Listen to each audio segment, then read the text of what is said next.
ये बात मेरे गांव की है।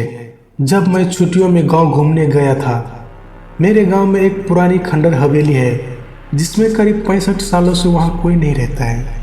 ये बात मुझे मेरे गांव के दोस्तों ने बताया। नमस्कार दोस्तों, मैं हूं संजय और द इमोशनल स्टोरी में आपका स्वागत करता हूं।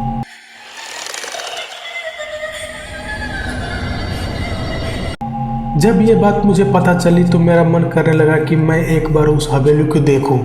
मुझे ऐसे ही जगहों पर जाने, उनके बारे में जानना बहुत दिलचस्पी होता है। फिर एक दिन मैं अपने दोस्तों के साथ वहां जाने का प्लान बनाता हूं और उस खंडर हवेली के सामने पहुंच जाता हूं। वहां दूर दूर तक कोई आता जाता नहीं था। मैंने जब ये बात अपने दोस्तों से पूछी, यहाँ अगल बगल कोई रहता है? कोई नहीं, बल्कि लोग इस रास्ते से भी आ जा नहीं रहते हैं। ऐसा क्यों? तो मेरे दोस्तों ने बताया, ये हवेली सिर्फ पुरानी और खंडर नहीं है, बल्कि ये हवेली एक भूतिया श्रापित हवेली है। मैं बोला, ऐसा तुम इतने यकीन के साथ कैसे कह सकते हो? मेरे दोस्तों ने कहा, यहाँ पूरे गांव का यही मानना है। इसके बारे में एक बहुत ही पुरानी और सच्ची घटना यहाँ प्रसिद्ध है।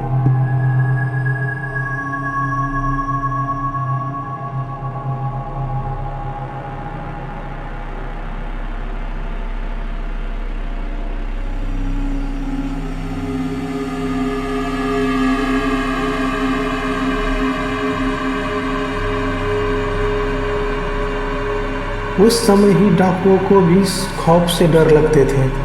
डाकुओं की भी टुकड़ी जिस गांव में घुसती थी, उस गांव को पूरी तरह से बर्बाद कर देती थी। एक बार डाकुओं के सरदार को जमींदार के धन और संपत्ति पर नजर पड़ी, जिसके बाद उसने जमींदार के घर पर डकैती डालने का सोचा।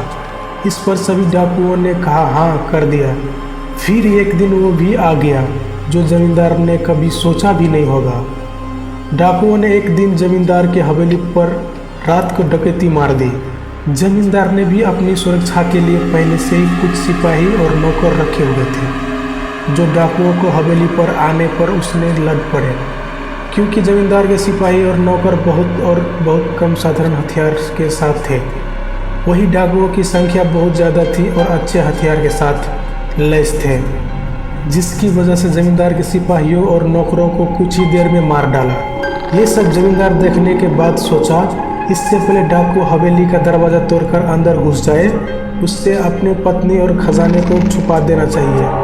फिर उसने उस खजाने को एक हवेली के ही खुफिया जगह पर छुपा दिया और अपने पत्नी को एक कमरे के अंदर और खुफिया कमरे में छुपा दिया और बाहर से कमरा बंद कर दिया। इसके बाद कुछ ही देर में डाकू हवेली का दरवाज़ा तोड़कर अंदर घुस गया, जिसमें जमींदार की मौत डाकुओं के हाथ हो गई।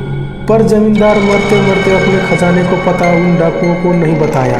डाकुओं ने खजाने को बहुत खोजा पर वो नहीं मिला।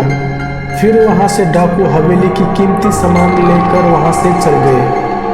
पर जमींदार की पत्नी, जो एक खुफिया कमरे में बंद थी, उसका पता किसी को नहीं था।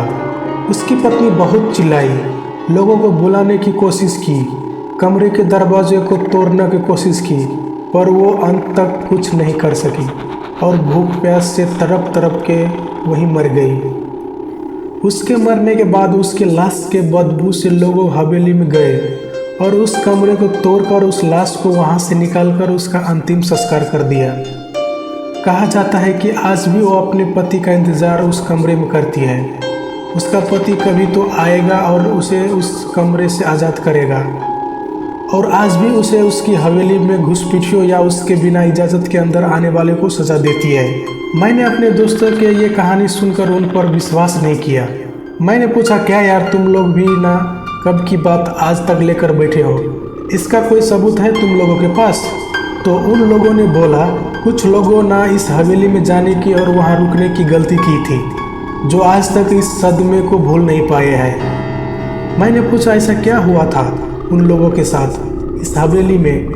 तब दोस्तों ने मुझे बताया, एक बार एक अपराधी जेल से भाग जाता है और इस हवेली में आकर छुप जाता है। उसके बाद कोई कुछ नहीं जानता कि उस हवेली में उसके साथ क्या हुआ था। बस दूसरे दिन उस अपराधी को लाश उस हवेली में मिली। मैंने बोला, ये तो हादसा भी हो सकते हैं। तो उन लोगों ने कहा, एक बार एक चरवाहा उस हवेली में एक रात रुकने के लिए रुका था। जो सुबह जिंदा उस हवेली से तो बाहर आ जाता है पर अपना मानसिक संतुलन खो जाता है, तब से आज तक पागल है। ये सब बातें सुनकर मेरी हिम्मत नहीं हुई उस हवेली के अंदर जाने की, इसलिए हम लोग वहाँ से घर चले गए और दोबारा फिर मैं कभी उस हवेली को देखना नहीं चाहता। तो दोस्तों, आपको ये कहानी कैसी लगी हमें कमेंट करके बताएं, और अगर चैनल में नए हो तो प्लीज़ चैनल को सब्सक्राइब कीजिए। धन्यवाद।